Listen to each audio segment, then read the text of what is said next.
सरकार बदलने के साथ साथ ले दे के रिजल्ट जीरो है या विश्व में इतनी प्रोडक्टिविटी किसी भी देश की नहीं बनी, चाहे वो अमेरिका राज्य क्यों ना हो, चाहे जर्मनी क्यों ना हो।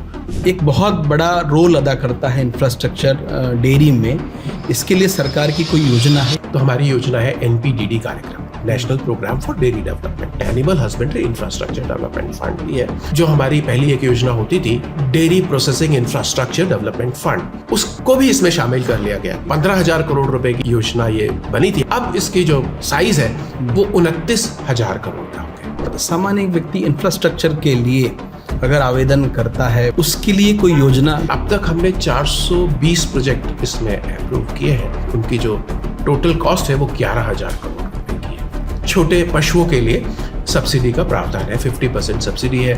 गोट यूनिट उसमें अगर कोई लगाना चाहता है, 500 बकरियां पालना चाहता है, मतलब कोई अगर 100 बकरी या 200 बकरी, 500 बकरी का, 500 अगर 100 बकरी का लगाना चाहता है उसी के अनुपात में वो सब्सिडी तय हो जाती है। यानी अगर उसका 50 लाख का प्रोजेक्ट है तो 25 लाख रुपए सब्सिडी उसको मिलेगी। अगर उसका 25 लाख का प्रोजेक्ट है तो 12.5 लाख उसको। पोल्ट्री पर जो सब्सिडी है वो अप टू 25 लाख है, यानी 25 लाख रुपए की सब्सिडी है। इसमें पिग की भी योजना है, यानी सुअर की भी योजना है। अप टू 30 लाख की सब्सिडी घोड़ों को भी शामिल किया है और कैमल्स को भी शामिल कर। इसका जो पोर्टल है उसका एड्रेस भी हमारे किसान भाइयों को बता सकते हैं। राष्ट्रीय गोकुल मिशन जिसका सारा काम आप देखते हैं जी। ये योजना है क्या और इसके अंतर्गत सरकार की कौन सी योजनाएं धरातल पर काम कर रही हैं? बहुत सारे कंपोनेंट्स ऐसे रखे हैं जिसका लाभ किसानों को सीधे तौर पे मिल पाए। मुफ्त में किसान के घर द्वार पर कृत्रिम गर्भाधान दिया जाता है इस योजना के अंतर्गत। कोई किसान अगर अपने पशु को गाभिन करवाना चाहता है तो फ्री आकर के वो इंसेमिनेटर उसको इंसेमिनेशन करता है, गर्भाधान करता है, ये फ्री ऑफ कॉस्ट। उसके घर द्वार पे फ्री ऑफ कॉस्ट करेगा। जैसे हमारा आधार कार्ड बना है, एक नंबर है यूनिक है, ऐसे सरकार भी टैगिंग के ऊपर बहुत जोर दे रही है। मैं बात कर रहा था भारत पशुधन की। ऐसा एक इकोसिस्टम देश में बन गया है जिसमें सभी पशुओं की जानकारी होगी, तो हमें इसी से पता लग जाएगा कि हम पशुओं का इलाज कैसा कर रहे हैं। ई प्रिस्क्रिप्शन का प्रावधान इसमें है, डिजीज सर्वेलेंस का प्रावधान इसमें है, ब्रीड डेवलपमेंट का प्रावधान इसमें है। अब तक 32 करोड़ पशुओं को चिन्हित किया जा चुका है और उनका डाटा अपलोड हो गया है। फीड की बहुत सारी कंपनियां हैं, यानी मैं पढ़ रहा था लगभग 1000 से ज़्यादा तो फीड की ही कंपनियां हैं जो इस विषय पर काम करती हैं। सरकार का इस विषय पर कोई ध्यान है या अपने मनमाने तरीके से हर कोई प्रोटीन का लेवल, कार्बोहाइड्रेट का लेवल बना सकता है? 70% जो खर्चा होता है पशु के ऊपर वो फीड और फॉडर का ही है। तो बहुत ज़रूरी है कि हमारे पास में फीड एक्ट हो। फसाई के पास में ये इस तरह का एक एक्ट बनाया जा रहा है। आप एज ए इंडिविजुअल क्या प्रेफर करते हैं कि युवाओं को इस क्षेत्र में आना चाहिए या नहीं आना चाहिए? आना चाहिए तो इसमें संभावनाएं क्या है?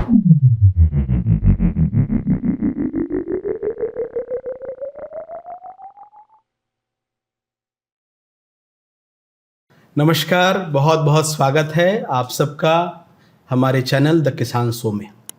हम ऐसे ही कुछ लोगों से आपको रूबरू कराते हैं जिनके जीवन के बहुत लंबे अनुभव है कृषि और पशुपालन में, जिन्होंने बहुत काम किया है। आज ऐसे ही खास मेहमान हमारे बीच मौजूद इसलिए भी हैं क्योंकि एक बड़ी बात, बजट का एलोकेशन हुआ है। सरकार ने अलग अलग विभागों के लिए अलग अलग बजट दिया है। पशुपालन और कृषि में भी एक बहुत बड़ा बजट इस विभाग को आया है। बजट का एलोकेशन कैसे होता है, क्या क्या प्रक्रिया होती है, भारत सरकार की पशुपालन को लेकर 2024 और 2025 में क्या क्या योजनाएं हैं, योजनाओं को ग्राउंड में पहुंचाने तक क्या समस्याएं आती है और सरकार की दृष्टि से इस विभाग में क्या क्या और सुधार हो सकते हैं, इस विषय में और अधिक जानकारी देने के लिए हमारे बीच में डॉक्टर भूषण त्यागी जी मौजूद हैं। मैं बहुत बहुत स्वागत करता हूं सर आपका। डॉक्टर त्यागी, हमारे इस स्टूडियो में आपका बहुत बहुत स्वागत, हार्दिक अभिनंदन है। सर, लगभग 25 साल का समय आपको इस विभाग में हुआ है। एक अगर मोटा मोटी बात करते हैं बजट की, क्योंकि बहुत समय नेता बदल जाते हैं, अधिकारी बदल जाते हैं, लेकिन एक बहुत बड़ा पीरियड आपने, जैसे लोग बोलते हैं मैंने बहुत सारे नेताओं को देखा है, मैंने बहुत सारे अधिकारियों को देखा, तो आपका भी वही है कि बहुत सारे अधिकारियों से आपका पाला पड़ा, वास्ता पड़ा। तो अब जो वर्तमान में स्थिति है आज के बजट की अगर बात कहें तो सरकार कितना इस विषय पर ध्यान दे रही है? वर्तमान में पशुपालन का क्या बजट रहा है, इसका एलोकेशन के बारे में थोड़ा बताएं। पहले तो मैं सभी को नमस्कार कर लेता हूँ। देखिए, जहाँ तक बजट का सवाल है वो लगातार बजट बढ़ता ही रहा है इस क्षेत्र में, पशुपालन के क्षेत्र पे। 14 के बाद जब हम देखते हैं इस क्षेत्र को, मैं लगातार देखता जा रहा हूँ इस क्षेत्र को, 14 के बाद से जो क्षेत्र में तरक्की आई है वो बहुत तेज़ी से बढ़ोतरी हुई है। सभी क्षेत्रों में बढ़ोतरी हुई है, चाहे वो पोल्ट्री का क्षेत्र हो, चाहे पशुपालन का क्षेत्र हो जिसमें गाय भैंस भी होंगी, बकरियां भी हैं, भेड़ भी हैं, हमारे सूअर पालक भी बहुत सारे हैं जो इस पशुपालन से जुड़े हुए हैं। तो उनके लिए भी बहुत सारी चीज़ों के ऊपर हमने ध्यान रखा है और बजट की बढ़ोतरी लगातार होती रही है इस क्षेत्र में। पहले कभी हमारा जो बजट है 1000 करोड़ तक ही सीमित होता था, वो आज बढ़कर 4900 करोड़ रुपए हो गया। इस साल के लिए हमें जो बजट प्राप्त हुआ है वो 4900 करोड़ रुपए का बजट प्राप्त हुआ है।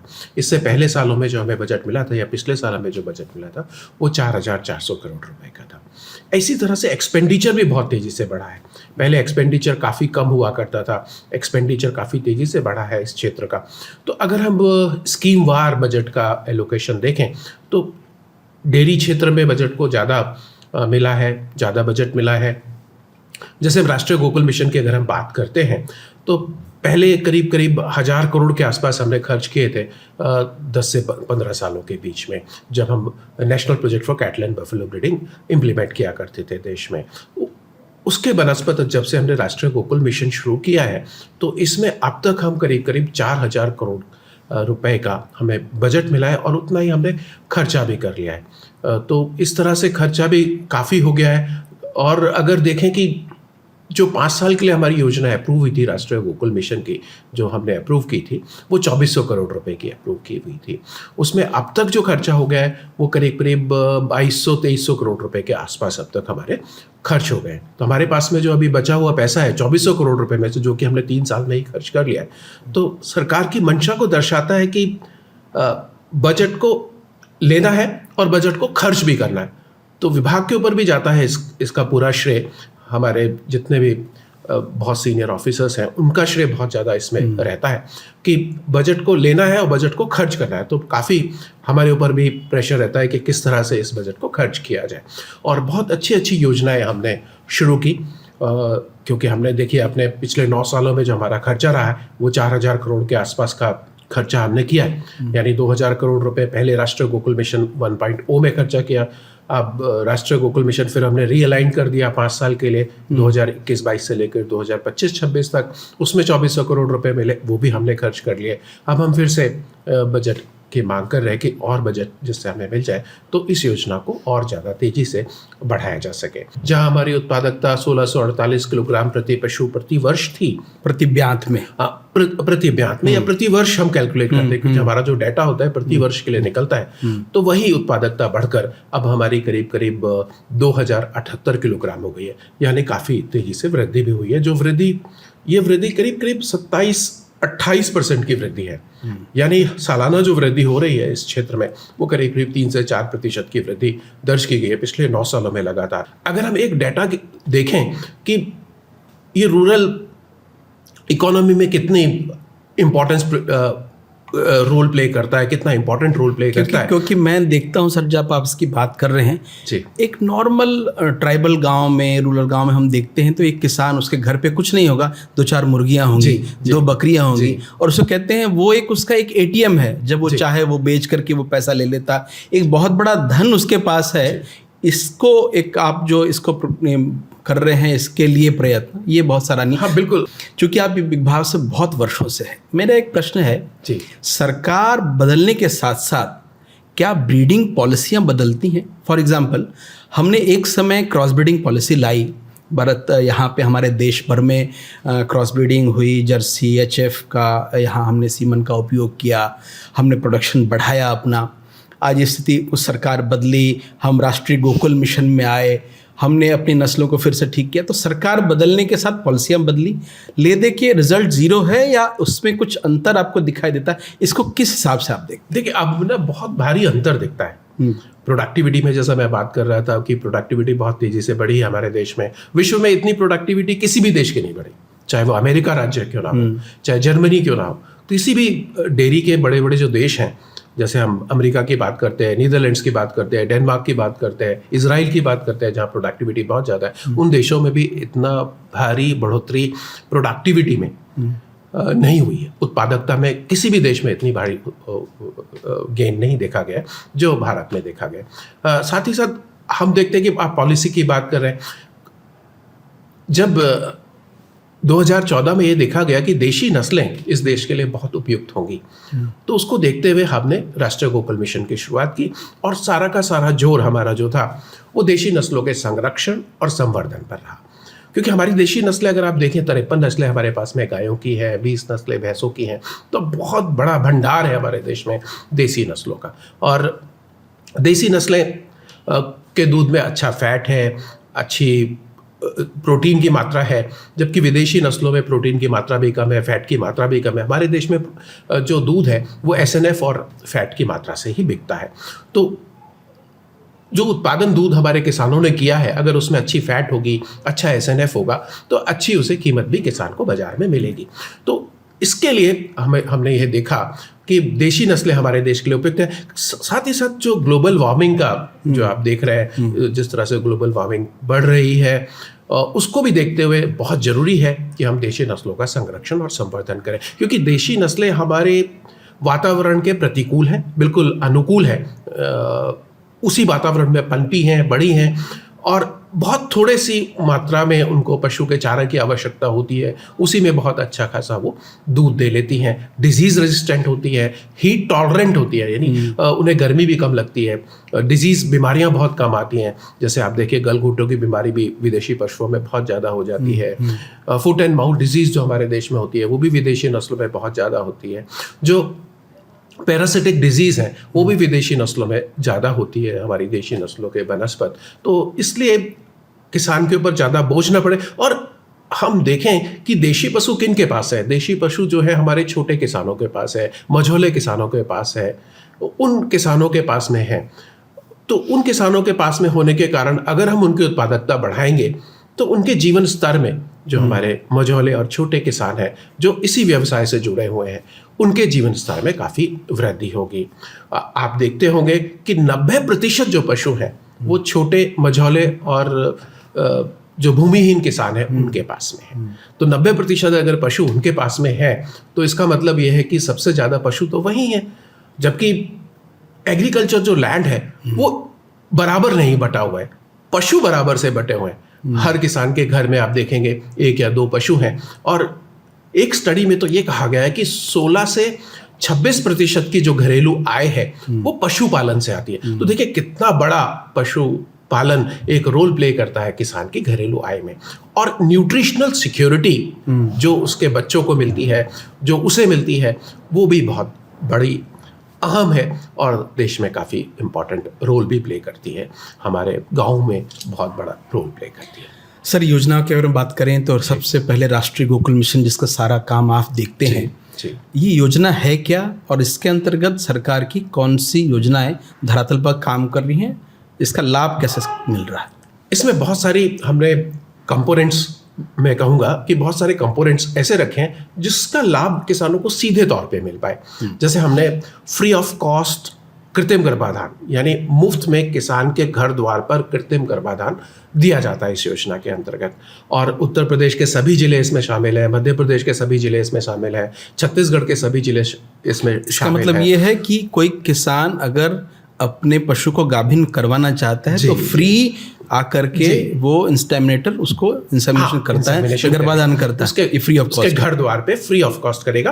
और उसकी जो भी लागत है, जो सीमन की लागत है, जो इनपुट की लागत है, यानी इसमें ग्लव लगता है, शीट लगती है, तो उसकी जो लागत है वो भारत सरकार देती है। यानी 40 रुपए सीमन और स्ट्रॉ के लिए या दूसरे जो भी चीज़ें उसमें लग रही हैं उनके लिए भी भारत सरकार देती है। साथ ही साथ जो AI टेक्नीशियन है उसे प्रति AI हम 50 रुपए देते हैं, जिससे कि उसको भी नुकसान ना हो जो हमारा कृत्रिम गर्भाधान कर रहा है, या कृत्रिम गर्भाधान करता जो उसको करता है, या मैत्री हमारा जो उसको करता है, उसके लिए भी उसमें प्रावधान किया गया है। अब तक अगर हम देखें कि इस जो हमारा नेशन वाइड AI प्रोग्राम, इसको हमने नाम दिया है नेशन वाइड AI प्रोग्राम, राष्ट्रीय व्यापी कृत्रिम गर्भाधान कार्यक्रम। इसके अंतर्गत अगर हम देखें तो करीब करीब हमने 7.5 करोड़ पशुओं को कवर किया है अब तक। यानी पिछले 3 से 4 सालों में NEIP 4 अब हम चला रहे हैं, तो 4 फेजेस इसके हमने पूरे कर लिए हैं। तो इन 4 फेजेस में हमने 7.5 करोड़ पशुओं को करीब करीब कवर किया है। 9.5 लाख कृत्रिम गर्भाधान किए हैं। बहुत बड़ी संख्या है ये। सभी राज्यों में है ये? सभी राज्यों में है ये। केरल में क्योंकि वहाँ कृत्रिम गर्भाधान का जो परसेंटेज है वो बहुत ज़्यादा है, तो वहाँ पर करीब करीब 50% के ऊपर है उनके सभी जिलों में, तो वहाँ पर ये योजना नहीं चल रही है। साथ ही साथ पंजाब में भी जो कृत्रिम गर्भाधान का परसेंटेज है वो भी बहुत ज़्यादा है, तो उन जिलों में भी इसकी आवश्यकता नहीं थी। इसका उद्देश्य था कि कृत्रिम गर्भाधान को कैसे बढ़ाया जाए, उसकी कवरेज को कैसे बढ़ाया जाए और पशु की उत्पादकता को कैसे बढ़ाया जाए, क्योंकि प्रति पशु जब ज़्यादा उत्पादकता होगी तो किसान की आय में भी उतनी तेजी से वृद्धि होगी। यानी आज गाय 3 किलो दूध दे रही है और अगर 10 किलो दूध देने लग जाए तो प्रति पशु से काफ़ी ज़्यादा कम होगी, तो आय में वृद्धि होगी पशुपालक के, तो पशुपालकों को इसका फ़ायदा भी मिल रहा है। इसमें करीब करीब हमारे यहाँ मैं बताऊँ आपको तो 6.5 करोड़ किसानों को इसका लाभ भी मिला है। और अब इस योजना की जो खासियत है, अब तक हम कृत्रिम गर्भाधान करते थे, उसका कोई रिकॉर्ड, उसका कोई डाटा नहीं रखते थे। यहाँ ऑनलाइन अपलोड होता है डाटा, यानी भारत पशुधन ऐप पर इसका डाटा सीधे तौर पर अपलोड हो जाता है। यानी AI करने के बाद कृत्रिम गर्भाधान जो कर रहा है या कृत्रिम गर्भाधान कार्यकर्ता वहाँ पर इसको अपने मोबाइल से, ऐप से सीधे तौर पर अपलोड कर लेता है।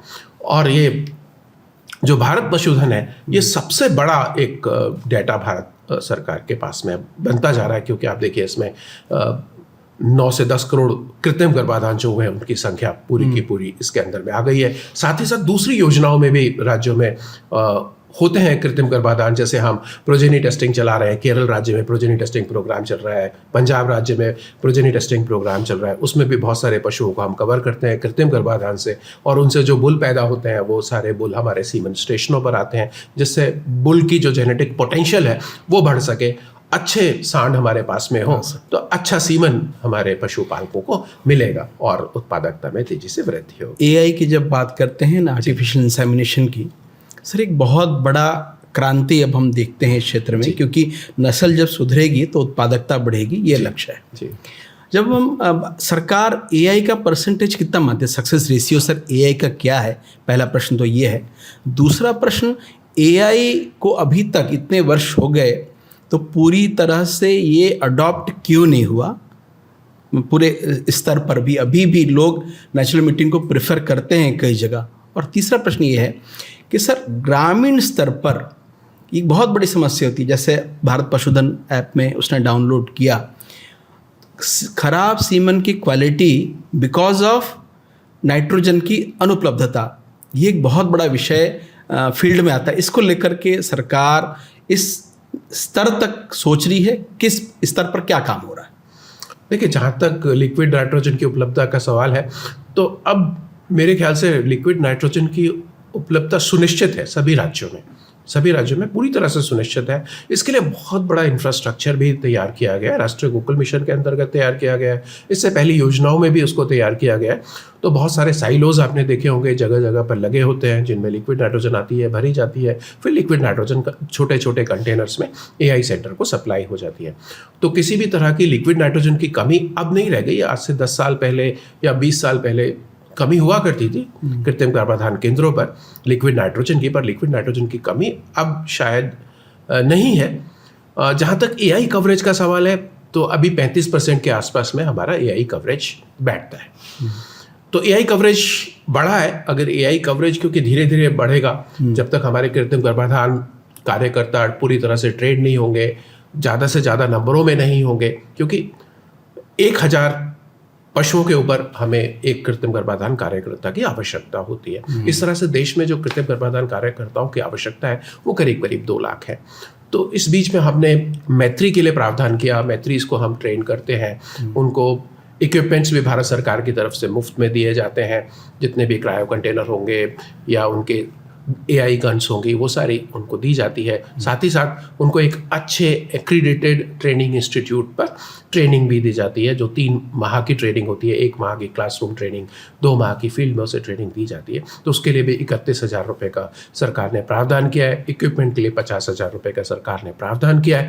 तो उनकी संख्या में तेजी से हम वृद्धि भी कर रहे हैं। पिछले 3 से 4 सालों में हमने 17,000 कृत्रिम गर्भाधान कार्यकर्ताओं को, करीब करीब 18,000 कृत्रिम गर्भाधान कार्यकर्ताओं को इस क्षेत्र में लगाया भी है, इंडक्ट भी किया है। तो कृत्रिम गर्भाधान कार्यकर्ता भी हमारे आ रहे हैं, जिससे AI कवरेज का और अधिक विस्तार हो सके। आपने एक बात की थी, अभी भी कुछ किसान नेचुरल सर्विस को प्रेफर करते हैं। हाँ, ये सही है कि कुछ किसान नेचुरल सर्विस को प्रेफर करते हैं, पर अगर आप किसी किसान से बात करेंगे तो वहाँ पर अब बुल्स नेचुरल सर्विस के लिए नहीं रह गए। बुल्स कोई भी किसान अब नेचुरल सर्विस के लिए मेंटेन नहीं करता है, इसलिए उसे किसान जो भी है वो कृत्रिम गर्भाधान पर ही निर्भर हैं। कुछ किसान गौशाला वाले किसान हैं जो अपने सांड को ज़्यादा बेहतर मानते हैं जो हमारा सीमेन है उससे, तो वो लोग इसको अभी भी प्रेफर कर रहे हैं, पर उन्होंने भी जागरूकता अब आ रही है, वो भी कृत्रिम गर्भाधान की तरफ बढ़ रहे हैं। तो जैसे जैसे कृत्रिम गर्भाधान बढ़ेगा वैसे वैसे उत्पादकता भी तेजी से हमारे देश में बढ़ेगी। अब एक बड़ी समस्या जब गर्भाधान हो जाता है मेल काफ की है। सरकार का बहुत बड़ा ध्यान मेल काफ जो अनुपयोगी है आज के युग में, ट्रैक्टर की जहां बढ़ोतरी हुई है, मेल काफ के लिए सरकार ने सेक्स सॉर्टेड सीमन लाया है और इसके लिए बहुत बड़ा अभियान भी चल रहा है। आप भी कुछ योजनाओं के बारे में इसमें बताएंगे। इसके लिए तो सबसे पहला योजना क्या क्या चल रही है सेक्स सॉर्टेड सीमन की जी, बड़े स्तर पर समस्या भी कहाँ आ रही है इसको लेकर के, और इसका समाधान आप क्या देखते हैं? देखिए, जो सेक्स सॉर्टेड सीमन है वो पहली बार ये सरकार लेके आई है। तो इसमें कृत्रिम गर्भाधान के लिए सेक्स सॉर्टेड सीमन का उपयोग हमारे देश में नहीं था। हमारी नस्लों के लिए भी सेक्स सॉर्टेड सीमन उत्पादन सर क्या दुनिया के अन्य देशों में कृत्रिम ये है? सेक्स सॉर्टेड सीमन जो तकनीक है वो अमेरिका के पास ही है। अमेरिका की 2 कंपनी है, एक ABS कंपनी है और एक ST टेक्नोलॉजीज है टेक्सास USA में। उनके पास ये तकनीक उपलब्ध है। तो इनके पास जब तकनीक ये उपलब्ध है तो ये तकनीक काफ़ी महंगी है। इसमें जो सेक्स सॉर्टेड सीमन उत्पादन होता है, ऐसी हमने sex sorted semen production facility 5 राज्यों में या 5 सीमन स्टेशन पे हमने क्रिएट की है। जैसे कि एक उत्तराखंड में sex sorted semen production facility है, ऐसे ही मध्य प्रदेश में भी एक sex sorted semen production facility है, तमिलनाडु में एक sex sorted semen production facility है, गुजरात में हमने एक sex sorted semen production facility Uttar Pradesh में भी इसी तरह की sex sorted semen production facility है। तो इन 5 जगहों पर हमारे पास में sex sorted semen production facility है। साथ ही साथ 3 प्राइवेट सीमन स्टेशन, जैसे महसाना डेयरी कोऑपरेटिव ने अपने पैसों से एक sex sorted semen production facility create की हुई है। चितले डेयरी के पास में इस तरह की sex sorted semen production facility है और बायफ के पास में भी फैसिलिटी है। यानी 8 सीमन स्टेशनों पर यह तकनीक उपलब्ध है। देशी नस्लों का सीमन भी सेक्स सॉर्टेड सीमन भी उत्पादित होता है। अब भैंसों का सेक्स सॉर्टेड सीमन भी उत्पादित हो रहा है। पिछले 2-3 सालों में हमने करीब करीब 1 crore sex sorted semen doses हमारे किसानों के लिए उपलब्ध हुई हैं। और सेक्स सॉर्टेड सीमन को ज़्यादा से ज़्यादा उपयोग में लाने के लिए, क्योंकि सेक्स सॉर्टेड सीमन थोड़ा महंगा है, इसकी कीमत करीब करीब 1000 से 1200 रुपये के आसपास में पड़ती है। तो महंगा होने के कारण किसान इसको ज़्यादा लेते नहीं हैं। तकनीक थोड़ी सी नई है, अडॉप्शन में थोड़ी हमारे किसानों को परेशानी होती है कि वो अडॉप्ट नहीं करते इस तकनीक को। तो किसानों में जागरूकता फैलाने के लिए सरकार इसमें प्रावधान रखती है, हमारे किसानों को असिस्टेंस प्रोवाइड करती है 750 रुपये का। तो 750 रुपये किसान को दिए जाते हैं सुनिश्चित गर्भधारण के लिए।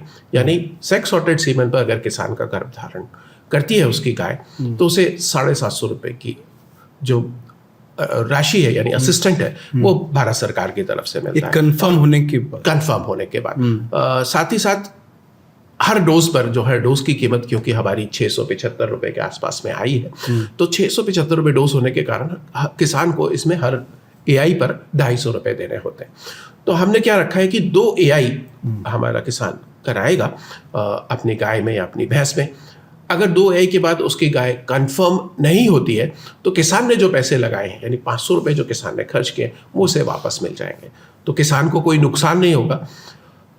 साथ ही साथ अगर उसकी गाय मेल बच्चे को देती है तो मेल बच्चे का प्रावधान हमने रखा है कि अगर वो सभी दिशा निर्देशों हमारी गाइडलाइंस के अनुसार होगा, जो सीमेन स्टेशन की गाइडलाइन है या हमारी जो मानक है एमएसपी जिसको हम कहते हैं सीमेन प्रोडक्शन का, उसकी पूर्ति अगर करता होगा तो उस सीमेन को भी हम, उस मेल काफ को भी हम खरीद लेंगे और वो हमारे सीमेन स्टेशन पे चला जाएगा, क्योंकि अच्छी नस्ल का काफ होगा तो काफ़ी अच्छा हमारे लिए होगा। तो किसान को उसमें भी नुकसान से बचाने का प्रावधान हमने रखा हुआ है। और अगर गाय कंसीव नहीं हो रही है तो वो दूसरे सीमेन से उसका कृत्रिम गर्भाधान करा सकता है। अगर 2 बार में उसकी गाय या भैंस कंफर्म नहीं हुई है या गाभन नहीं हुई है तो वो करवा सकता है। सेक्स सॉर्टेड सीमेन तकनीक अगर इंडिजिनस हो जाती है, इंडिजिनस तकनीक हमारे देश के वैज्ञानिक अगर बना लेते हैं तो हमें विदेशी तकनीक पर निर्भर नहीं होना पड़ेगा। तब सेक्स सॉर्टेड सीमेन बड़ी सस्ती दर पर हमारे किसानों को उपलब्ध होगा। मेल काफ आप कह रहे हैं बहुत बड़ी प्रॉब्लम है, बहुत बड़ी समस्या है। 2 स्ट्रे कैटल है हमारे देश में, जो पशु हैं, छुट्टा पशु है या घुमंतु पशु है, तो वो बहुत बड़ी समस्या है। अभी उसे कम करने के लिए सेक्स सॉर्टेड सीमेन एक बहुत बड़ी आशा है हमारे लिए, बहुत बड़ा समाधान है।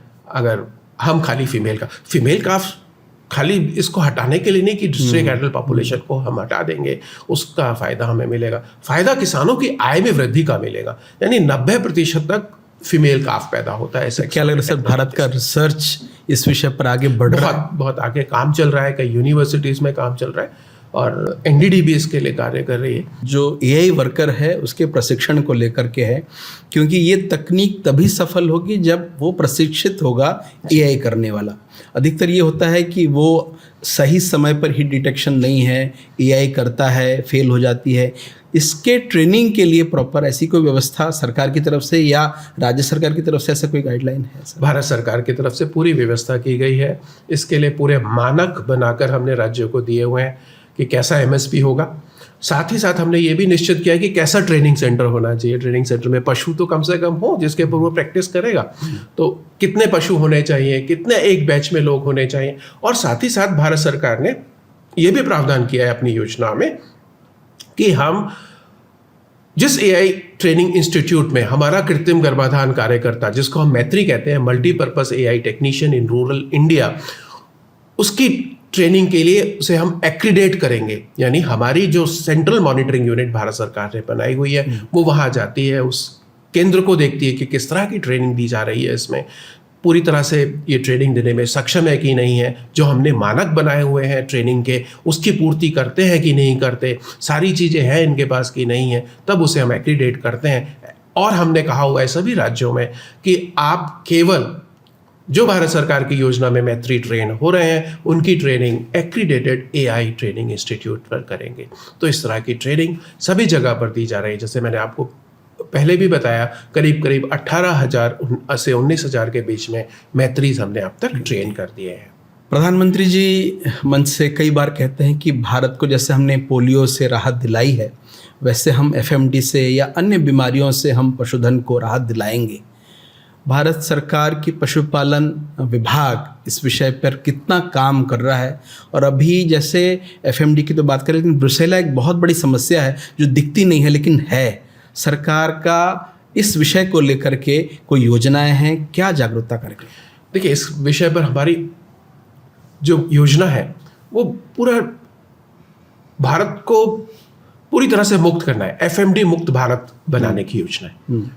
इस योजना पर बहुत तेजी से कार्य किया जा रहा है। मैं आपको बताऊं कि अब तक 90 करोड़ एफएमडी के टीके लगाए जा चुके हैं। 90 करोड़ एफएमडी के टीके अब तक हमने लगा दिए हैं पशुओं में। ये हर साल लगाना पशु को ये हर 6 महीने में लगाना होता है, हर साल नहीं लगता, ये हर 6 महीने में पशु को लगता है। तो जितने भी गाय और भैंसे हैं तो उसमें टीके लगाए जा रहे हैं। साथ ही साथ हमने अभी शुरुआत कर दी है कि क्योंकि भेड़ों से और बकरियों से भी बीमारी पशुओं में आती है, तो भेड़ों और बकरियों में भी इस तरह के टीके लगाए जा रहे हैं। हमारा ये मानना है कि हम जितने भी हमारे लाइफ स्टॉक पॉपुलेशन है, जो हमारी लाइफ स्टॉक पॉपुलेशन है वो करीब 53.5 करोड़ के आसपास में है। 535 मिलियन हमारी पॉपुलेशन है लाइफ स्टॉक की। उन सभी में इस तरह के एफएमडी के टीके लगाए जाएं। बार बार जब टीके हम लगाएंगे तो हमारी एफएमडी से हम फ्री हो जाएंगे। एफएमडी से जब हम फ्री होंगे तो हम इससे हमारा जो एक्सपोर्ट है दूसरी कंट्रियों के लिए, क्योंकि हम दूध उत्पादन में एक सबसे बड़े देश है, ग्लोबल लीडर है आज की तारीख में, तो हमारा दूध उत्पादन एक्सपोर्ट के लिए तैयार होगा, हमारे किसान एक्सपोर्ट करने के लिए तैयार हो जाएंगे जब एफएमडी का उन्मूलन होगा। तो हमारे live stock and live stock products, milk products की जो कीमत है वो तेजी से दूसरे बाजारों में बढ़ जाएगी, हमारे किसानों को ज़्यादा से ज़्यादा उनकी आय में वृद्धि होगी। तो इसके लिए जो national animal disease control programme NADCP की जो शुरुआत हुई 2019 में, जैसा कि आप जान रहे हैं, पहली जो कैबिनेट की मीटिंग हुई थी 2019 में, उसमें इस योजना का अप्रूवल मिला। 13,000 करोड़ से अधिक की यह योजना है जिसके अंतर्गत अब तक मैंने आपको बताया 90 करोड़ टीके लगाए जा चुके हैं और करीब करीब 7 से 8 करोड़ किसानों को इससे लाभ भी हुआ है। तो अब आप देख रहे हैं कि एफएमडी के जो आउटब्रेक होते थे, एफएमडी का अगर एक बार भी आउटब्रेक हो जाए तो हमारे किसानों को करीब करीब 20 से 25,000 करोड़ रुपए का नुकसान है। तो इतना भारी नुकसान को देखते हुए बहुत जरूरी है कि पशुपालक इसके सर ये फ्री में सरकार लगा रही है टीके, मुफ्त में टीके, लेकिन फिर भी किसान लगा नहीं रहा है। जैसा कि मैंने कुछ किसानों से सुना है, उस समय जब लगता है इंजेक्शन, उसका दूध घट जाता है, उसको फीवर आता है किसानों को, इस डर के मारे एफएमडी का टीका नहीं लगाते हैं। ऐसी कुछ चीज़ें या ऐसी कुछ बातें ध्यान में आप लोग को भी आती हैं इस प्रकार? हाँ, बिल्कुल आती हैं हमारे पास में, पर इसके लिए हमने बहुत सारे एक्सटेंशन एक्टिविटीज़ उसमें डाली हुई हैं कि ज़्यादा से ज़्यादा हम विस्तार करें, योजना के बारे में बताएं, किसानों की भ्रांतियों को दूर करें। क्योंकि वैक्सीन जब लगती है, एक छोटे बच्चे को भी जब वैक्सीन लगती है उसे 1 या 2 दिन के लिए बुखार आता है, पर बाद में वो बिल्कुल ठीक हो जाता है। ऐसा कुछ नहीं है कि बुखार आएगा, उसको हम वैक्सीन टेक कहते हैं। तो हमारे जो पशु हैं, ये बड़े पशु हैं, बड़े पशुओं में लग रहा है तो इनको बुखार भी नहीं आता और इनके दूध उत्पादन में भी कोई कमी नहीं आती। तो ऐसी ये भ्रांति है किसानों के बीच में आ गई है, जो इसे दूर करने की आवश्यकता है। इसे दूर करने का प्रयास भी किया गया। अब आप देख रहे हैं कितनी बड़ी संख्या में पशुओं को टीके लगे हैं, तो किसानों ने एक्सेप्ट तो किया ही होगा टीकाकरण कार्यक्रम को। अगर आप देखें ब्रुसेलोसिस के अगेंस्ट, जैसे आप बात कर रहे थे, यही ब्रुसेलोसिस, क्योंकि मानव में फैलने वाला ये एक बीमारी है जो पशु से सीधा मानव में फैलता है। तो ब्रुसेलोसिस की समस्या का समाधान आप कैसे देखते हैं कि उस क्षेत्र में? देखिए, मानव में अगर ये फैलता है तो उसको हम कहते हैं अंडुलेंट फीवर। तो बार बार बुखार आएगा, कमजोरी आएगी, इनफर्टिलिटी हो जाएगी मेल्स के अंदर में। तो बहुत बड़ी समस्या है ये। इसको खत्म किया जा सकता है तो हम जितने भी फीमेल काफ हैं, यानी छोटे काफ हैं 4 से 8 महीने के बीच के, उनको टीकाकरण किया जा रहा है। देश में करीब करीब 3.6 करोड़ छोटे काफ हैं हमारे देश में, और 2.4 या 2.5 करोड़ छोटे या 3 करोड़ छोटे काफ को अब तक टीके लगाए जा चुके हैं। तो एफएमडी ब्रुसेलोसिस भी है हमारे देश में। धीरे धीरे अगर हम लगातार टीका लगेगा, जैसे जैसे बच्चे आएंगे और उनको हम टीके लगाएंगे, देश में हर साल 3.6 करोड़ फीमेल काफ पैदा होंगे। एक ही बार टीका लगता है? तो एक ही बार टीका लगता है लाइफ में जी। एक बार 6 महीने से नीचे फीमेल काफ का, बछिया को ये टीका बहुत ज़रूरी है, ये लगाना और ब्रुसेलोसिस के लिए एक बहुत बड़ा समाधान है। इस विषय पर एक बड़ा काम आपने किया है। सर, अगर ये बीमारी होगी उसके बाद अगर इंफ्रास्ट्रक्चर की बात करें, क्योंकि एक बहुत बड़ा रोल अदा करता है इंफ्रास्ट्रक्चर डेयरी में, इसके लिए सरकार की कोई योजना है इंफ्रास्ट्रक्चर को लेकर के? डेयरी इंफ्रास्ट्रक्चर को, जैसे कोऑपरेटिव सेक्टर में हम बात करें तो हमारी योजना है NPDD कार्यक्रम। उसमें कंपोनेंट A भी है, कंपोनेंट B भी है। कंपोनेंट B में जीका का जो कार्यक्रम चल रहा है, और बहुत सारे जो कंपोनेंट्स हैं इसके अंदर में हमने कवर किए गए हैं NPDD कार्यक्रम में, national programme for dairy development. और जितनी भी डेयरी कोऑपरेटिव्स हैं इसमें पार्टिसिपेट करती हैं और असिस्टेंस ले करके अपने इंफ्रास्ट्रक्चर को सुदृढ़ करती हैं, क्योंकि डेयरी प्लांट हमारे काफ़ी पहले बने थे। और इंफ्रास्ट्रक्चर को सुदृढ़ करने के लिए हमारे पास में animal husbandry infrastructure development fund भी है। अब जो हमारी पहली एक योजना होती थी dairy processing infrastructure development fund, उसको भी इसमें शामिल कर लिया गया है। यानी आपने देखा होगा कि 15,000 करोड़ रुपए की योजना ये बनी थी, animal husbandry infrastructure development fund. अब इसकी जो साइज है वो 29,000 करोड़ का हो गया। तो इस योजना को भी, DIDF को भी इसमें शामिल कर लिया गया है। DIDF में पहले 2.5% का इंटरेस्ट सबवेंशन मिल रहा था, अब डेयरी कॉपरेटिव्स भी, यानी DIDF जब AHIDF में आ गया है, डेयरी कॉपरेटिव से 3% का इंटरेस्ट सबवेंशन ले सकते हैं। तो डेयरी कॉपरेटिव्स के लिए 2 योजनाएं सीधे तौर पर उपलब्ध है, NPDD कार्यक्रम हमारा और AHIDF कार्यक्रम, जिससे कि बहुत अच्छा हमारे पास में इंफ्रास्ट्रक्चर हो। पिछले दिनों में जब हम बात करें कि हमारे इंफ्रास्ट्रक्चर में क्या वृद्धि हुई, जस्ट दुगना हो गया है हमारा इंफ्रास्ट्रक्चर। यानी जहां हमारी processing capacity 550 lakh litre per day थी, वो बढ़कर 1000 लाख लीटर पर डे हो गई है प्रोसेसिंग कैपेसिटी। इसी तरह से जो चिलिंग फैसिलिटी थी उसमें भी दुगनी वृद्धि हुई है। तो काफ़ी वृद्धि हुई है। आज जो हमारी डेयरी कोऑपरेटिव दूध को इकट्ठा करती हैं 660 lakh litre per day, LLPD हम इसको बोलते हैं, 660 LLPD दूध इकट्ठा करती है। तो बहुत ज़्यादा दूध भी इकट्ठा करती है। सामान्य एक व्यक्ति सर, ये तो कोऑपरेटिव के लिए बड़ी बात है, सामान्य एक व्यक्ति इंफ्रास्ट्रक्चर के लिए अगर आवेदन करता है भारत सरकार के पशुपालन विभाग में, उसके लिए कोई योजना, क्योंकि एक इंडिविजुअल किसान जो कुछ छोटे मोटे प्रोग्राम करता है, तो उसके लिए क्या ये एनिमल हस्बेंड्री इंफ्रास्ट्रक्चर फंड सहायता करता है उसकी? हाँ, animal husbandry infrastructure development fund में अगर कोई किसान अपना ब्रीड मल्टीप्लिकेशन फार्म लगाना चाहता है और मॉडर्न टेक्नोलॉजी का उपयोग करना चाहता है एनिमल ब्रीडिंग के अंतर्गत, तो उसको पूरी सुविधा है, वो 3% का इंटरेस्ट सबवेंशन ले सकता है। साथ ही साथ अगर कोई फीड प्लांट, कोई dairy processing plant, value addition के लिए भी इसमें 3% इंटरेस्ट सबवेंशन की सुविधा है। तो सभी तरह के किसान भी इसमें पार्टिसिपेट कर सकते हैं और एंटरप्रेन्योर्स जो हमारे हैं, हमारे देश में कार्यरत हैं, वो भी इसमें शामिल हैं, वो भी 3% का इंटरेस्ट सबवेंशन ले सकते हैं। मैं आपको यहाँ बताना भी चाहता हूँ सभी अपने किसान भाइयों को भी कि अब तक हमने 420 प्रोजेक्ट इसमें अप्रूव किए हैं और उनकी जो टोटल कॉस्ट है वो 11,000 करोड़ रुपए की है। यानी जो इन्वेस्टमेंट इस क्षेत्र में आया है, अब तक 11,000 करोड़ रुपए का इन्वेस्टमेंट इन 420 प्रोजेक्ट से आ गया है। सर, 2 बातें हैं। एक तो एक छूट है, किसी में आपने सब्सिडी दे दी, 50% की सब्सिडी थी, और एक आपने ब्याज में छूट दे दिया जी।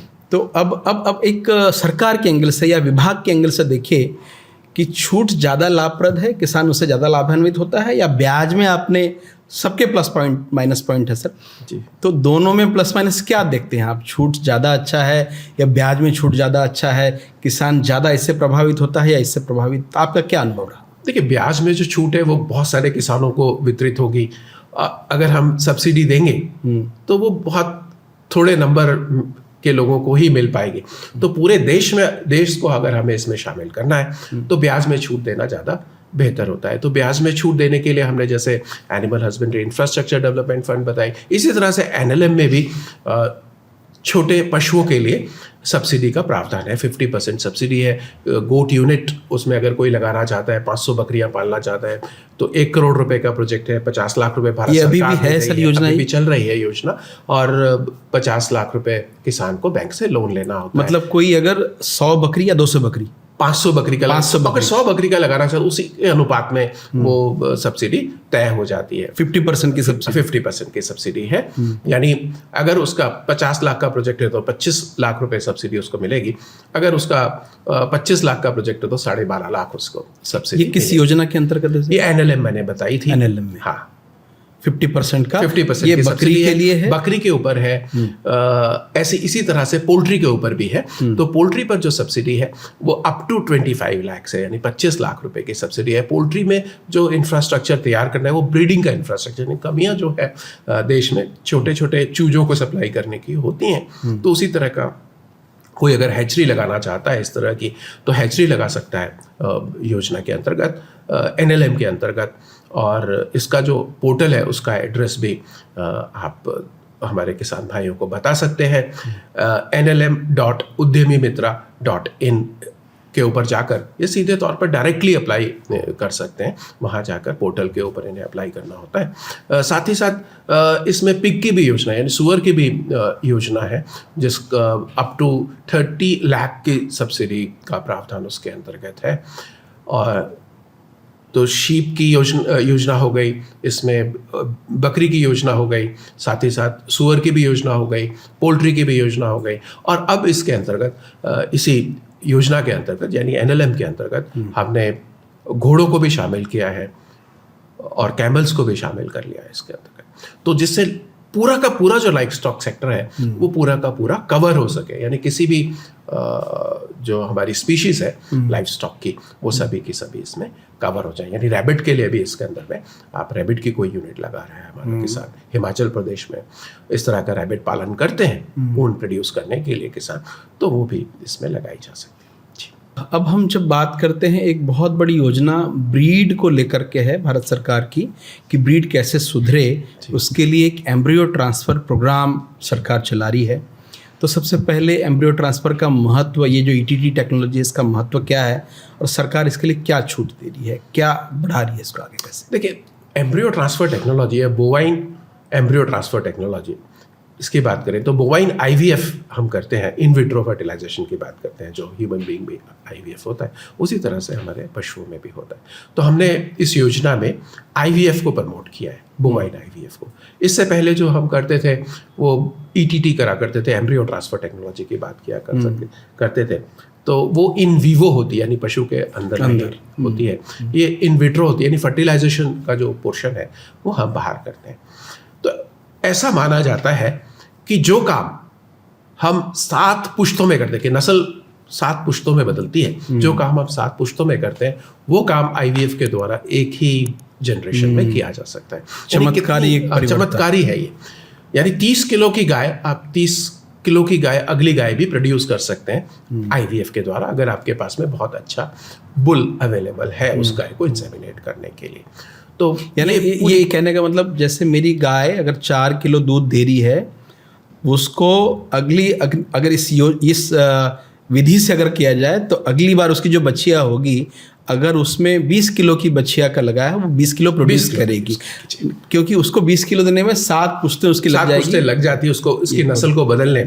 यानी हर बार हम AI करते, पहले 50% आती, फिर 75 होती, फिर उसके बाद इस तरह से चलती, तो 97.5% जो होती है वो 7th या 8th जनरेशन के आसपास में आती है, यानी रिप्लेसमेंट जो होता है जीन्स का। तो 7 पुश्तें लग जाती हैं। कहावत भी हमारे यहाँ कि नस्ल जो बदलेगी आपकी 7 पुश्तों में बदलेगी, तो नई नस्ल के आपके लोग होंगे, तभी होंगे जब 7 पुश्तें। इसके लिए क्या योजना है? इसके लिए हमारी जो योजना है वो IVF की योजना चल रही है। हमने 22 लैब अब तक स्थापित कर दिए, यानी 22 लैब पे कार्य शुरू हो गया और ये कार्य कर रही हैं। 21,000 से ज़्यादा एम्ब्रियो अब तक प्रोड्यूस भी हो गए, 1,000 से ज़्यादा मेल और फीमेल काफ इन लैब के द्वारा प्रोड्यूस किए जा चुके हैं। साथ ही साथ किसानों के लिए, क्योंकि किसान तक इस योजना को ले जाके योजना, ये जो IVF है तकनीक है, ये काफ़ी कॉस्टली है। इस एक IVF से गाय को प्रेग्नेंट करने में 21,000 रुपये का खर्चा या 22,000 रुपये का खर्चा आ जाता है।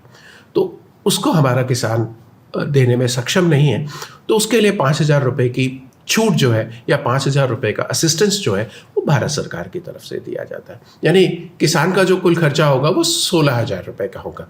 साथ ही साथ हमारी डेयरी कोऑपरेटिव्स हैं, जैसे अमूल है या दूसरे डेयरी कोऑपरेटिव्स हैं बड़ी, वो भी किसान को कुछ सहायता प्रदान कर रही है। 5,000 रुपये वो भी कंट्रीब्यूट कर रहे हैं, तो किसान का जो खर्चा है 11,000 या 10,000 रुपये के आसपास में रह जाता है। फिर मिल्क यूनियन भी देती है, यानी डेयरी फेडरेशन ने 5,000 रुपये दिए, मिल्क यूनियन ने भी 5,000 रुपये अगर किसान को देती है, तो वो 5,000 रुपये के खर्चे में किसान की गाय प्रेग्नेंट हो जाती है। तो हमने इसमें जो रखा है वो प्रेगनेंसी पे रखा है, यानी एश्योर्ड प्रेगनेंसी देंगे हम 21,000 रुपये में। कोई किसान अपनी गाय को इम्प्रेग्नेट कराना चाहता है, लेकिन वो डेयरी फेडरेशन से जुड़ा हुआ तभी या इंडिविजुअल भी? इंडिविजुअल किसान को तो 21,000 रुपये खर्चा होगा भारत सरकार की तरफ से, 5,000 रुपये से छूट मिल जाएगी, तो 16,000 रुपये का किसान का खर्चा आएगा। पर अगर डेयरी कोऑपरेटिव जिसमें वो दूध अपना पोर कर रहा है वो उसको कुछ असिस्ट करती है, तो उसका खर्चा काफ़ी कम हो जाता है। यानी उसे हम एश्योर्ड प्रेगनेंसी देंगे 21,000 रुपये में, और जब उसकी गाय प्रेग्नेंट हो जाएगी तभी 21,000 रुपये उस सर्विस प्रोवाइडर के पास में जाएंगे। जो वो सर्विस दे रहा है, और किसान के घर द्वार पर ये सर्विस अवेलेबल है। तो किसान को इसके लिए करना क्या है, अब हमारे लाइव स्टॉक डेवलपमेंट बोर्ड के पास में जाना है, अपना नामकरण यानी रजिस्ट्रेशन कराना है। वहाँ पर रजिस्ट्रेशन करने के बाद वो सूचना सर्विस प्रोवाइडर के पास में चली जाती है। सर्विस प्रोवाइडर उसको IVF की सर्विस उसके घर द्वार पर दे देता है, यानी एम्ब्रियो ट्रांसफ़र उसके घर द्वार पे ही कर देता है। इसको हम रेसिपिएंट में एम्ब्रियो ट्रांसफ़र कर रहे हैं जी। सर, छोटे किसानों को बहुत दिक्कत आती है पशुपालन पे, क्योंकि वो जाते ही बैंक मैनेजर बोलता है हमारे पास कोई ऐसी योजना नहीं है, या कोई योजना आती है तो अकबर रहता है ये पायलट प्रोजेक्ट है इस ज़िले के लिए, ज़िले के नहीं है। ये बड़ी समस्या से छोटा किसान जूझ रहा है। छोटे किसानों के लिए कोई सरकार की, कोई चाहता है 10 पशु 20 पशु से अपनी शुरुआत करे, ऐसी कोई योजना केंद्र सरकार की तरफ से? इस तरह की योजनाएं राज्य सरकारों द्वारा काफ़ी चलाई जाती है, जिसमें असिस्टेंस लाइवलीहुड के लिए असिस्टेंस दिए जाते हैं, यानी 2 पशु का इंडक्शन प्रोग्राम है या 5 पशु का इंडक्शन प्रोग्राम है, कहीं कहीं अप टू 10 काउज के इंडक्शन प्रोग्राम है। तो उस तरह के प्रोग्राम काफ़ी राज्यों द्वारा चलाए जा रहे हैं। ब्रीड मल्टीप्लिकेशन के काम भी काफ़ी सारे राज्य कर रहे हैं, तो उसमें भी सहायता हमारे किसानों को मिलती है। किसानों को और अधिक सहायता के लिए भी योजनाएं के ऊपर जोर दिया जा रहा है कि और ज़्यादा भी किसानों को सहायता मिल सके। सभी बैंकों को भी ये बताया जाता है समय समय पर कि हमारे किसानों को किसी तरह से कोई तकलीफ ना हो, खासकर लोन लेने में। और लोन लेने में जब भी किसी किसान को तकलीफ होती है तो भारत सरकार उसकी सहायता करने के लिए तत्पर रहती है। सभी तरह के इंस्ट्रक्शन उन बैंकों को जारी भी किए जाते हैं, समय समय पर उन्हें बताया भी जाता है कि पशुपालन एक लैंडिंग सेक्टर है तो इसमें लोन दिया जाए। साथ ही साथ मैं आपको बताना चाहूँगा कि हमारी जो KCC थी, किसान क्रेडिट कार्ड, वो केवल एग्रीकल्चर तक ही थी। हाँ, ये एक बड़ा आया है किसान क्रेडिट कार्ड से पशुओं के, हाँ, ये पशुओं को मिल रहा है, पशुपालकों को मिल रहा है, फिशरीज को मिल रहा है। तो इससे काफ़ी हमारे पशुपालकों को और फिशरी से जुड़े हमारे। सर, इसमें कितना ले, अगर किसान क्रेडिट कार्ड किसके पास है और पशु के लिए करता है तो क्या इसकी कुछ योजनाएं या कितना % ले सकता है क्या इसमें? अब इसमें बैंकों द्वारा ये चलाई जाती है। तो जो इनपुट का जो क्रेडिट है, क्योंकि किसान के पास में बहुत ज़्यादा बार इनपुट के लिए क्रेडिट नहीं होता, तो उसे पशु को चारा भी खिलाना है, उसका दूध भी बेचना है, ट्रांसपोर्टेशन का प्रावधान भी करना है, जो भी इनपुट के लिए उसका खर्चा होता है उसका पूरा प्रावधान इसके अंतर्गत किया गया है। इंटरेस्ट सबवेंशन है पूरा, काफ़ी सस्ती दर पर ये मिल जाता है। तो हमारे पशुपालक इसका काफ़ी अधिक फ़ायदा भी उठा रहे हैं पूरे देश में। सर, कोई और ऐसी योजना जो अभी छूटी है जिसको बताना आप चाहेंगे इस विषय में? मैंने अभी सारी योजनाओं को वैसे तो कवर कर लिया है, पर कुछ जैसे टीकाकरण हम और भी अधिक करते हैं पशुओं में।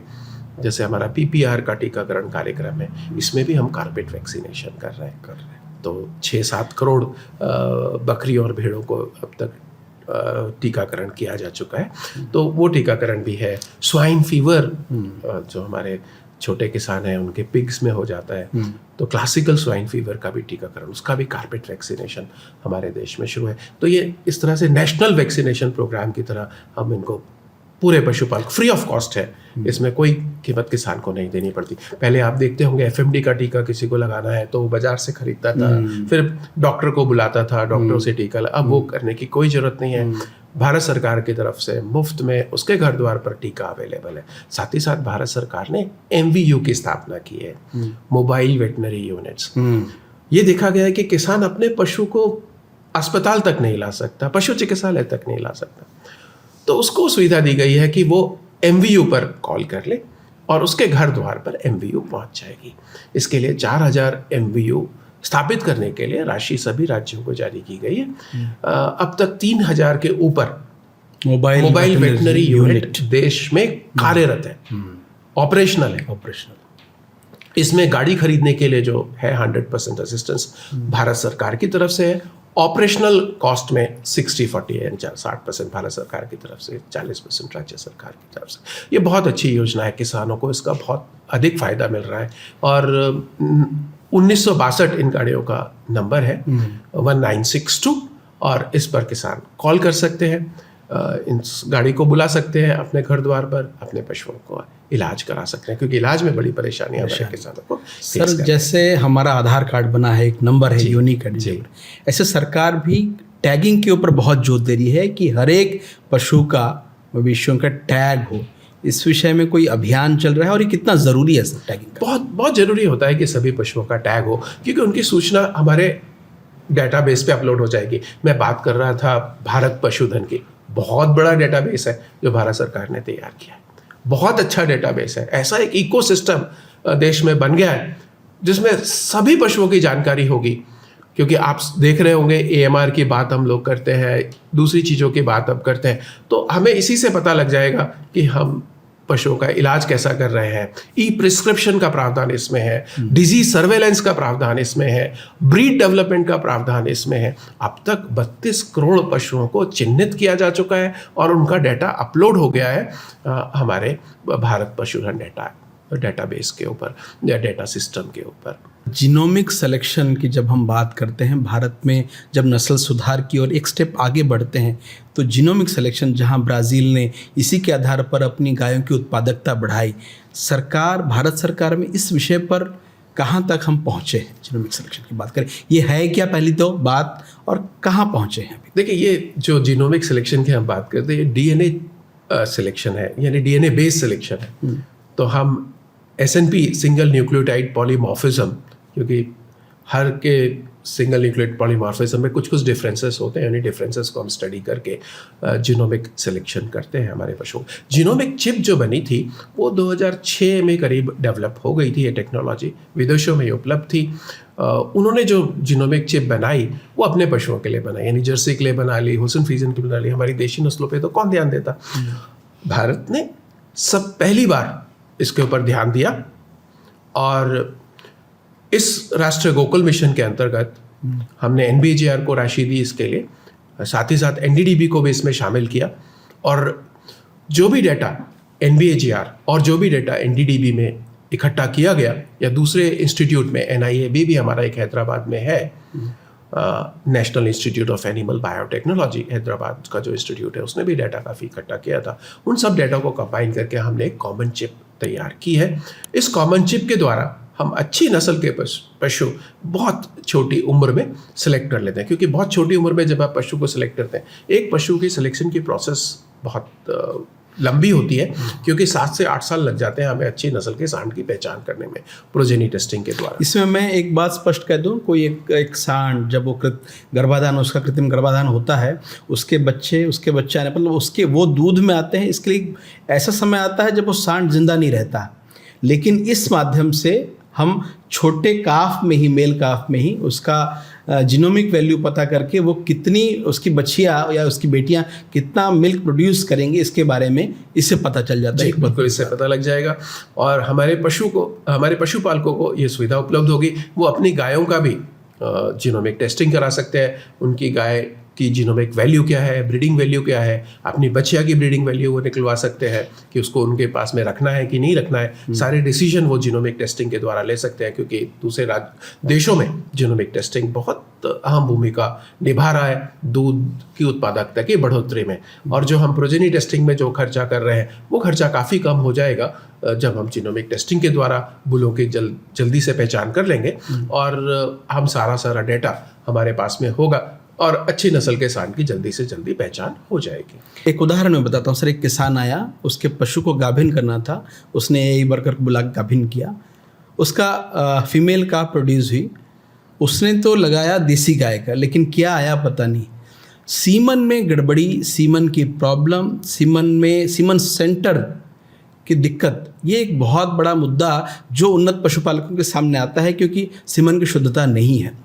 भारत सरकार के कुछ ऐसे इंस्टीट्यूट को छोड़ दें तो प्राइवेट सीमन बैंक पर सरकार का क्या शिकंजा है और क्या सरकार की गाइडलाइन है इनको कंट्रोल करने की? देखिए, सरकार ने सभी राज्यों को एक रूल बनाकर, हमारा PCICDA एक्ट है, उसके अंदर में हमने रूल बनाया है। जितने भी प्राइवेट सीमन स्टेशन हैं उनको राज्य सरकारें क्लोज कर सकती हैं अगर उनमें उस तरह के बुल हैं जो डिजीज़ पॉजिटिव हैं और ऐसे बुल हैं जो ठीक नहीं है, उसको लेकर के वो राज्य सरकार उसको क्लोज कर सकती है। सभी राज्यों के दिशा निर्देश जारी कर दिए गए हैं, गाइडलाइंस बना दी गई हैं, हमने MSP SOP बनाए हैं। हम सारे सीमेंट स्टेशनों की हर 2 साल में एक बार इवैल्यूएशन करते हैं, हम ए ग्रेड कर देते हैं, बी ग्रेड देते हैं, और ए और बी ग्रेड सीमेंट स्टेशंस को ही रहने देते हैं हमारे देश में। कोई भी सी ग्रेडेड सीमेंट स्टेशन आज की तारीख में हमारे देश में नहीं है। 40 से अधिक सीमेंट स्टेशन ए ग्रेडेड सीमेंट स्टेशन है।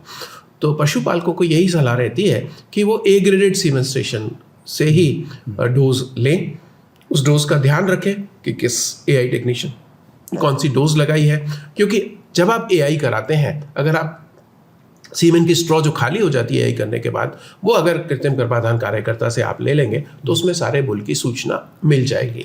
अब हम ये भी एसेंशियल करने जा रहे हैं कि उसमें एक यूनिक कोड होगा, तो उस यूनिक कोड को पढ़कर हम पता लगा लेंगे कि कौन से बुल का सीमन मेरी गाय में इस कृत्रिम गर्भाधान कार्यकर्ता ने डाला है। अगर वो ठीक से नहीं डाला है तो आप उसकी शिकायत राज्य को कर सकते हैं, अपने राज्य में उसके ऊपर एक्शन लिया जा सकता है, क्योंकि कृत्रिम गर्भाधान कार्यकर्ता को उस प्रदेश की ब्रीडिंग पॉलिसी के अनुसार ही कृत्रिम गर्भाधान करना है। ऐसे ही एक बड़ा मुद्दा फीड का आता है जी। सब पंजाब में देखता हूँ, हरियाणा में देखता हूँ, फीड की बहुत सारी कंपनियां हैं। यानी मैं पढ़ रहा था लगभग 1000 से ज़्यादा तो फीड की ही कंपनियां हैं जो इस विषय पर काम करती हैं। किसी ने अब 26% प्रोटीन अपने प्रोडक्ट को बेचने के लिए इस प्रकार से अलग अलग लिखते हैं। वो सरकार का इस विषय पर कोई ध्यान है या आपने मनमाने तरीके से हर कोई प्रोटीन का लेवल, कार्बोहाइड्रेट का लेवल बना सकता है? क्या कंट्रोल है फीड का? क्योंकि एक बहुत बड़ा फैक्टर है पशुधन में। उत्पादकता तभी बढ़ेगी जब उसका पोषण सही मिलेगा। हाँ, ये आप बिल्कुल सही कह रहे हैं गौतम जी कि फीड बहुत बड़ा मुद्दा है। 70% जो खर्चा होता है पशु के ऊपर वो फीड और फॉडर का ही है। तो 70% इन्वेस्टमेंट तो फीड और फॉडर में करना होता है, बाकी 30 से 20% उसकी ब्रीडिंग के ऊपर करना होता है पशुपालन को। तो बहुत ज़रूरी है कि हमारे पास में फीड एक्ट हो। तो इसके लिए फसाई के पास में ये इस तरह का एक एक्ट बनाया जा रहा है जिसमें क्वालिटी फीड, जो फीड की क्वालिटी है उसकी जांच होगी, और वही क्वालिटी फीड हमारे फील्ड में अवेलेबल होगा, हमारे किसानों को अवेलेबल होगा, जो उसके लिए हमारे पशुपालकों के लिए ठीक होगा। साथ ही साथ ये भी मैंडेटरी है सभी फीड बनाने वालों के लिए कि वो ISI मार्क का उपयोग करें, यानी फीड की क्वालिटी तय मानकों पर रखें। तो ISI मार्क का फीड ही हमारे किसानों को अभी खरीदना चाहिए। अगर उसके ऊपर BIS का मार्क लगा हुआ है वही फीड देख करके खरीदें, तो उसकी जो शुद्धता है, प्रोटीन की मात्रा है, जो मात्रा उसमें दर्शाई गई है, वो ठीक ठाक होगी। तो फसाई इसके ऊपर एक एक्ट बनाने की प्रक्रिया में है। वो तेजी से जब बन जाएगा, तैयार हो जाएगा, तो सभी किसान पालकों को इसके फ़ायदा होगा। और डिपार्टमेंट इस तरह के एक्ट के लिए बहुत कोशिश कर रहा है फसाई के साथ में कि इस तरह का एक्ट जल्दी से बन करके आए हमारे देश में। सर, हाल ही में एक FSSAI की रिपोर्ट आई A1 और A2 को लेकर के। जब हम इस प्रकार की बात करते हैं कि दूध सबको चाहिए, शुद्ध दूध चाहिए, और एक बड़ा ये चला कि हमारी देसी गाँव में A2 है, और अब ये स्थिति आ गई कि दोनों में कोई अंतर नहीं है। सरकार का रवैया क्या है सर इस विषय को लेकर? क्या सोच रहे हैं? ये है क्या, ये प्रोपेगेंडा था या वास्तव में ये था? इसके बारे में कुछ बातें हैं। देखिए, इस विषय जो है कि देशी नस्लें को बढ़ाना है। देशी नस्लें बढ़ानी है, उनका दूध बहुत अच्छा है। मैंने आपको पहले भी कहा, उनमें फैट बहुत ज़्यादा है, यानी 4% के आसपास में हमारी देशी नस्लों में फ़ैट होता है। प्रोटीन काफ़ी होता है, 5% के आसपास में हमारे देशी नस्लों के दूध में प्रोटीन होता है। SNF भी 9% के आसपास में रहता है।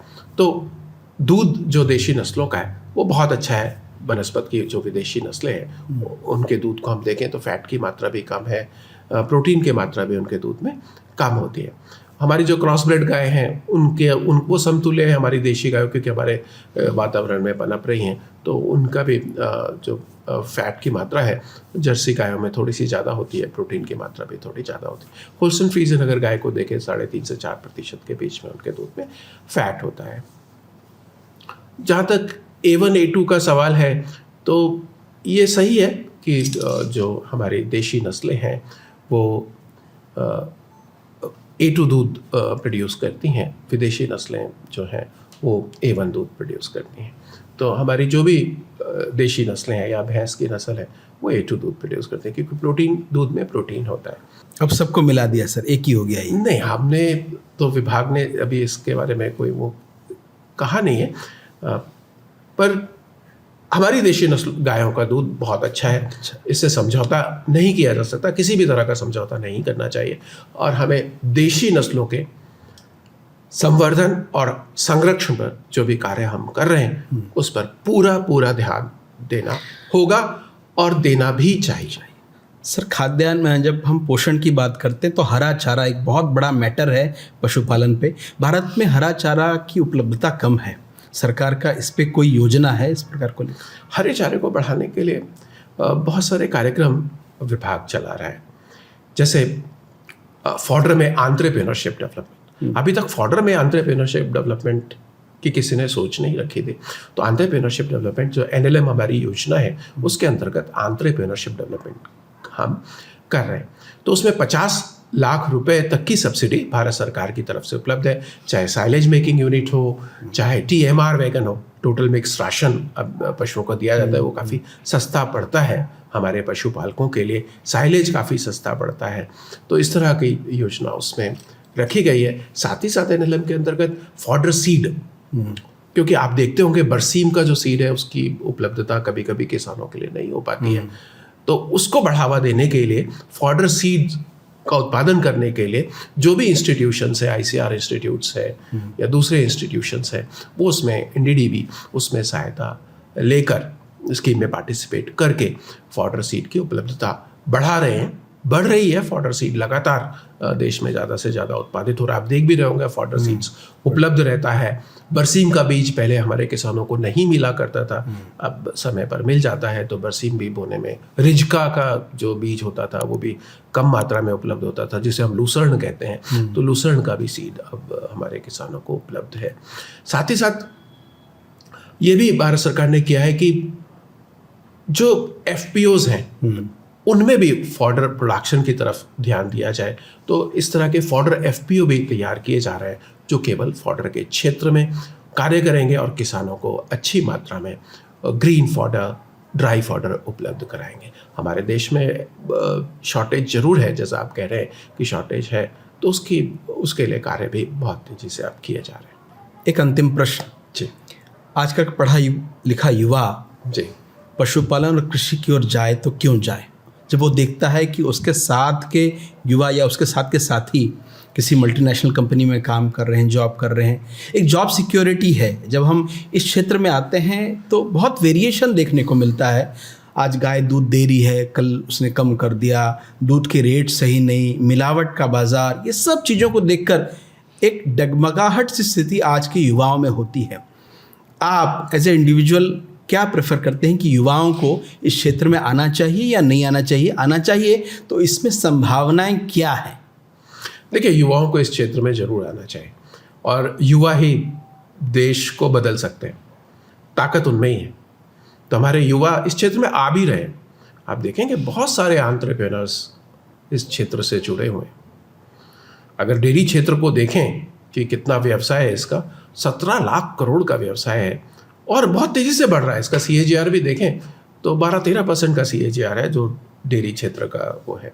तो कोऑपरेटिव से बहुत सारे एंटरप्रेन्योर्स जुड़े होते हैं। दूसरे एंटरप्रेन्योर्स भी बहुत तेज़ी से बढ़े हैं, उनकी संख्या में बढ़ोतरी हुई है। पहले जैसे छोटे छोटे फार्म होते थे, हमारे नए युवा जिनमें जोश है वो बड़े बड़े फार्म स्थापित कर रहे हैं और अच्छा अर्न भी कर रहे हैं, काफ़ी अर्न करते हैं। अगर हम देखें बड़े बड़े एंटरप्रेन्योर्स जैसे हडसन एग्रो है, उसका जो व्यापार है, टर्नओवर है, मैं कहूँ वो 8-9 हज़ार करोड़ रुपए का टर्नओवर है उनका। 16 हज़ार करोड़ रुपए का नेस्ले एग्रो का टर्नओवर है। तो इस तरह से बहुत जो एंटरप्रेन्योर्स इसमें जुड़े हैं काफ़ी अच्छा टर्नओवर भी ले रहे हैं। और बहुत सारे युवा गोपालन से जुड़ रहे हैं, देशी नस्लों से जुड़ रहे हैं, उनका रुझान देशी नस्लों की तरफ गया है और मार्केट भी कैप्चर कर रहे हैं, यानी अपने प्रोडक्ट खुद बना रहे हैं, मिल्क प्रोडक्ट्स, उसको मार्केट में लेके जा रहे हैं, इनोवेशंस कर रहे हैं, नए नए इनोवेशंस हमारे युवा अब कर रहे हैं। बहुत सारे स्टार्टअप इस क्षेत्र से जुड़े हैं। पिछले दिनों में काफ़ी स्टार्टअप हमारे क्षेत्र में आए हैं। पशुपालन से जुड़ने के लिए पहले स्टार्टअप तैयार नहीं हुआ करते थे, वो स्टार्टअप भी आए हैं, एंटरप्रेन्योर्स आए हैं, हमारे युवा नए नए एंटरप्रेन्योर्स बन रहे हैं। तो आप देखेंगे ये क्षेत्र पूरी तरह से युवाओं का साम्राज्य होगा। इसमें बड़े बड़े फार्म हो जाएंगे कुछ दिनों में, और हमारे छोटे किसान भी रहेंगे, क्योंकि हमारा तो स्मॉल होल्डर डेयरी सिस्टम है जिसमें किसान 1 से 2 गाय पालता है, और जो भी घर में चारा होता है उसे पशु को देता है, उसी से दूध लेता है, थोड़ा दूध मार्केट में बेच देता है। जैसे आप जानते हैं कि 40% दूध हमारे किसान कंज्यूम कर लेते हैं, यानी 60% हमारे पास में सरप्लस होता है तो ऑर्गेनाइज्ड डेयरी की तरफ जाता है। दूध के दाम जो मिल रहे हैं किसानों को, उसमें काफ़ी बढ़ोतरी भी हुई है। अब ज़्यादा से ज़्यादा दाम हमारे किसानों को हमारी डेयरी कोऑपरेटिव्स दे रहे हैं। विश्व में हमारी डेयरी कोऑपरेटिव्स ही ऐसी हैं जो 75 से 80% तक अपनी सेल का अपने किसानों को वापस कर देती हैं। तो इस तरह कि अगर बाहर डेयरी कोऑपरेटिव्स देखें तो वो 25 से 30% के आसपास ही रिटर्न करती है अपनी सेल का। हम 75 से 80% हमारे किसानों को देते हैं, और बहुत बड़ा नेटवर्क है हमारे डेयरी कोऑपरेटिव्स का, छोटा मोटा नेटवर्क नहीं है। 2 लाख डेयरी कोऑपरेटिव्स सोसाइटी हैं, 2 करोड़ के आसपास इससे पशुपालक, दूध उत्पादक जुड़े हुए हैं। तो हमारे बहुत बड़ा नेटवर्क है इस देश में डेयरी कोऑपरेटिव्स का। सर, MBA सुनते थे, MBA, अब तो MBA चाय वाला, MBA दूध वाला और MBA गाय वाला भी अब आ रहा है। सरकार ऐसे युवाओं को प्रोत्साहन करने के लिए कुछ पुरस्कार देती है, कुछ रिवार्ड देती है, उनके लिए क्या वो उत्साहित करने के लिए क्या ऐसे सरकार? देखिए, सबसे बड़ा जो पुरस्कार सरकार ने रखा है वो गोपाल रत्न अवार्ड रखा है। तो हमारे बहुत सारे युवा जो हैं उस गोपाल रत्न अवार्ड को लेने के लिए प्रयासरत रहते हैं, और पिछले दिनों में आपने देखा भी होगा गोपाल रत्न अवार्ड हमने दिए हैं। अभी भी एप्लीकेशन आप डाल सकते हैं अपनी। तो मैं सभी किसानों से, युवाओं से अनुरोध करूंगा कि गोपाल रत्न अवार्ड में जरूर से जरूर वो पार्टिसिपेट करें। तो उसमें काफ़ी बड़ा अवार्ड है, ये कैटेगरी है। हाँ, सर, उसमें हमने 3 कैटेगरी रखी है। एक कैटेगरी में तो डेयरी कोऑपरेटिव सोसाइटी है, एक में डेयरी फार्मर है।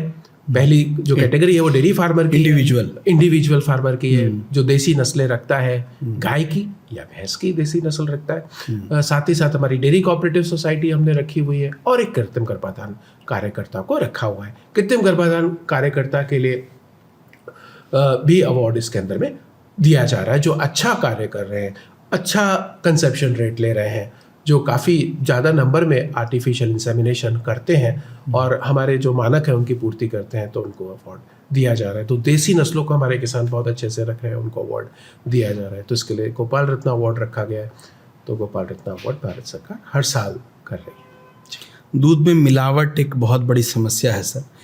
जब एक बात मैं आपसे भी पूछना चाहूँगा, मांग और आपूर्ति के बीच में ये दूध अगर खेलता है, कुछ समय ऐसा होता है जब दूध की खपत बहुत बढ़ जाती है। हम फेस्टिवल्स की बात देखें, खोए की मिठाई और ये सब सारा होता है, और उसी समय न्यूज़ में बहुत सारी ये आती है, मिलावट है, इसमें मिलावट है, खोया मिलावटी है, दूध में मिलावटी है। तो जब उत्पादन इतना हो नहीं रहा है और कंजप्शन बहुत ज़्यादा है, तो मिलावट का बाज़ार को आप किस प्रकार से देखते हैं? सरकार का क्या कंट्रोल? देखिए, सरकार इसमें बहुत सारे कार्य कर रही है। मैंने आपको शुरू में बताया था, हमारा national programme for dairy development चल रहा है, जिसमें टेस्टिंग इक्विपमेंट्स लगाने की बात की। इस बजट में भी हमने लैब खोलने की बात की है। तो ये टेस्टिंग इक्विपमेंट के ऊपर सरकार का बहुत ध्यान है कि दूध जो पहुँचे, यानी डेयरी कोऑपरेटिव पे जो दूध आया वो भी टेस्टेड दूध हो। डेयरी कोऑपरेटिव पे टेस्टिंग मशीन्स लगे, तो डेयरी कोऑपरेटिव सोसाइटी पे भी मशीन लगाने का प्रावधान NPDD के अंतर्गत किया गया है। साथ ही साथ डेयरी प्लांट जहाँ पर दूध पहुँच रहा है, उसमें भी बड़ी बड़ी जो हमारी मशीनें हैं दूध को टेस्ट करने की, सभी तरह के टेस्ट हम कर पाएँ, तो उस तरह की मशीनें भी हमारी डेयरी मिल्क प्रोसेसिंग प्लांट पर लगाई गई हैं मिल्क यूनियन के द्वारा। उसके लिए भी सहायता NPDD स्कीम में दी गई है, जिससे कि शुद्ध दूध हमारे कंज्यूमर को मिल पाए और कंज्यूमर का कॉन्फिडेंस रहे जो वो दूध ले रहे हैं। तो उसके लिए पूरी तरह से तैयारी है सरकार की, पूरी तरह से मशीनें, टेस्टिंग इक्विपमेंट्स सभी जगह पर लगाए जा रहे हैं। मतलब डेयरी कोऑपरेटिव सोसाइटी जो सबसे नीचे स्तर पर है, उसके बाद में मिल्क प्रोसेसिंग प्लांट जो हमारे प्लांट के ऊपर है, वहाँ तक हमारी पूरी कोशिश है कि अच्छे से अच्छा टेस्टेड प्रोडक्ट ही जो भी है वो हमारे कंज्यूमर्स को मिले। सर, इसी बीच में एक अभियान चलता है, लोग दूध का बहिष्कार करते हैं। वीगन एक नया कॉन्सेप्ट चला है कि एनिमल मिल्क को यूज़ नहीं करना है। देखिए, मैं तो यही कहूँगा कि animal protein is the best protein. उसकी जगह कोई दूसरी चीज़ इस संसार में नहीं ले सकती। एनिमल प्रोटीन में जो अमीनो एसिड्स होते हैं वो अमीनो एसिड जो एसेंशियल अमीनो एसिड माने जाते हैं, सिस्टीन, सिस्टाइन, लिनोलिक एसिड, जो बहुत एसेंशियल है हमारे शरीर के लिए, या सल्फर कंटेनिंग अमीनो एसिड्स हैं, वो कभी भी वेजिटेबल प्रोटीन में नहीं हो सकते, और वेजिटेबल प्रोटीन कभी भी एनिमल प्रोटीन को रिप्लेस नहीं कर सकता। इसलिए सभी से मेरा अनुरोध रहेगा को इस तरह की बातों पर ध्यान हमें नहीं देना चाहिए। हमारे देश में सदियों से लोग दूध पी रहे हैं। बच्चा जब पैदा होता है तो हमेशा दूध ही पीता है, और जब तक वो बूढ़ा होता है तब भी वो दूध पीता है। तो दूध हमारे शरीर के लिए बहुत ज़रूरी है। कैल्शियम की मात्रा उसमें संतुलित है।